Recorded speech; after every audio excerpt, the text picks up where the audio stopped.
পুরুষের ধৈর্য থাকে শরীরের মাংসপেশিতে, আর মেয়েদের ধৈর্য থাকে কলিজার মধ্যে।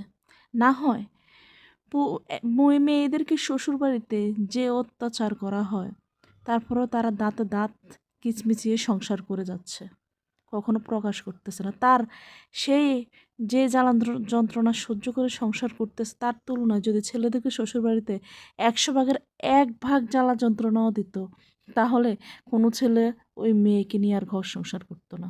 শ্বশুরবাড়িতে তো ছেলেদেরকে মাথায় তুলে রাখে, আর মেয়েদেরকে তো শ্বশুরবাড়িতে প্রতি কথায় কথা শুনতে হয়।